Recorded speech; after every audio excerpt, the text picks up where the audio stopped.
TikTok baru rilis cara kerja algoritmanya. Di video ini, aku akan bahas yang perlu kamu tahu untuk maksimalin posmu di 2024. Jadi pastiin nonton sampai habis ya, dan pastiin jangan ketinggalan update barunya. Gak masalah kalau kamu pemula, kalau mulai dari nol, dan mungkin punya follower lebih dari 10.000.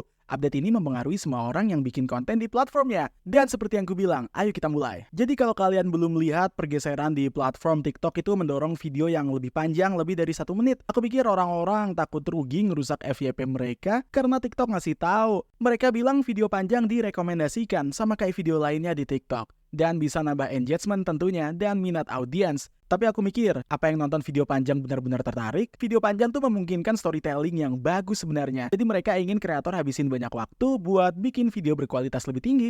Karena pasar tuh udah jenuh. Statistiknya adalah jumlah kreator TikTok tumbuh 60% tahun lalu. Tetapi statistik yang kamu harus tahu adalah viewer tuh habisin 90% waktu nonton video yang lebih 1 menit. Berarti ada orang yang jelas ingin nonton video panjang ya kan? Dan mereka benar-benar menyelami video yang FYP. Sejak pandemi, kupikir banyak yang nonton video pendek dan mungkin orang-orang juga udah mulai bosan dan mereka pengen nonton video panjang. Gimana menurut kalian? Tulis di komentar. Kupikir pas aku buka TikTok, ya aku cenderung stay nonton video panjang sih. Mungkin cuman aku. Selanjutnya aku mau bahas storytelling. Aku tahu bakal segera bahas ini. TikTok mau storytelling. Kalau kalian bingung bikin cerita bagus, kamu cuma perlu bikin awal, tengah, dan akhir. Dan gak masalah misal bikin video vlog, tutorial make up, atau rekam rutinitas olahragamu. TikTok yang bagus punya cerita yang bagus. Sekarang antara awal, tengah, dan akhir kamu punya banyak elemen yang bikin ceritanya lebih menarik dan menghibur. Itu kayak kegagalanmu sepanjang perjalanan, skill baru kamu, hal yang kamu sadari selama ini. Dan ya, seluruh hasilnya tentunya. Kalau pengen mempelajari cara storytelling, aku saranin buku Hero Journey, yang dimana ini tuh sebuah rangka yang sering digunakan untuk cerita film biar makin menarik. Kalau pengen baca lebih lanjut, linknya udah ada di bawah, oke? Sekarang perbedaannya adalah, kamu ambil semua kerangka yang berbeda ini, dan padetin jadi beberapa detik. Jadi pas kamu bikin TikTok, lanjutin dan coba kerangka ini. Dan ini bisa bikin kamu buat cerita yang bagus, dan hasilnya ngebantu kamu dapat engagement di video panjang.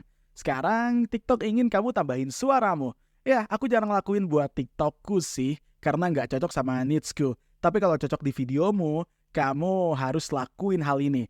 Meski lebih baik bikin cerita bagus, tapi kalau cocok, ya kamu bikin cerita yang menarik, maka musik bisa jadi tambahan di sini. Mereka bilang nggak semua video itu butuh sound, tapi kalau cocok kamu bisa pakai musik. Sekarang hal yang terakhir yang mau aku bahas, tidak semua terkait sama algoritma TikTok. Mereka kebanyakan cuma lihat hal yang pengen dilihat dan bereksperimen untuk ningkatin view-mu.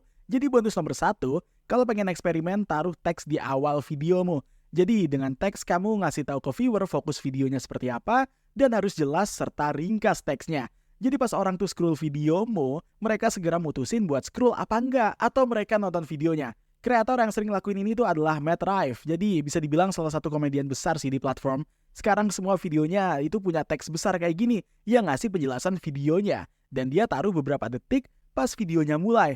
Jadi hook ini tuh cocok pakai teks, dan ini bekerja dengan sangat baik seperti judul. Pas orang mau scroll dan lihat teksnya, mereka bisa mutusin mau stay apa enggak dan nonton videonya. Atau mereka bisa terus scroll aja tuh. Nah, ini taktik yang jelas berhasil. Maksudku, orang ini dapat jutaan view bukan karena dia hoki, tapi karena aku sangat nyaranin cara ini. Dan coba deh, eksperimen pakai videomu. Oke, bonus nomor 2. Ini yang paling keren sebenarnya. Jadi update aplikasi TikToknya. Kalau belum, lanjut dan update TikTok di App Store-mu. Karena dengan update ini, kamu bisa lihat video paling populer. Jadi aku kasih tahu cara kerjanya ya.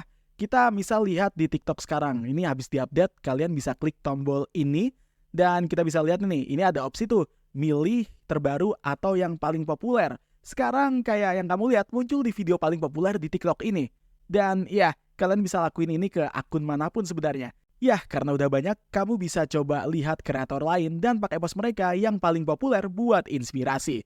Sekarang sebelum kamu pergi ke mereka, dan cuman mau viral doang, kamu perlu ingat 3 hal berbeda. Nomor 1, harus perhatiin hooknya, apa yang terjadi dalam 1 hingga 2 detik pertamanya, yang benar-benar menarik perhatianmu. Dan lihat juga apa yang menarik untuk orang lain. Nomor 2, kamu perlu bertanya pada dirimu, apa konsep videonya, kamu mau melihat apa yang mereka omongin, dan mengapa topik itu bisa meledak, dan lihat apa itu relevan buatmu apa enggak. Ini gak berarti kamu cuman copy video kreator lain. Pastiin mereka itu punya target audiens yang sama yang juga berhubungan sama kamu. Dan yang terakhir yang harus kamu pertimbangkan itu jenis video untukmu sendiri. Apa kamu mau bikin video viral hanya karena banyak hal terjadi, atau video evergreen yang bisa bertahan selamanya dan terus dapat view? Jelas kamu gak pengen kan copy konten orang kalau itu video viral yang udah lama, ya kan? Dan juga terakhir aku pikir ini nggak perlu dikatain lagi. Tapi tolong jangan copy video kreator lain secara penuh. Dan kamu harus kasih value ke dirimu dan masukin ke kontenmu. Kalau nggak, orang bakal ngelihat kamu sebagai plagiat.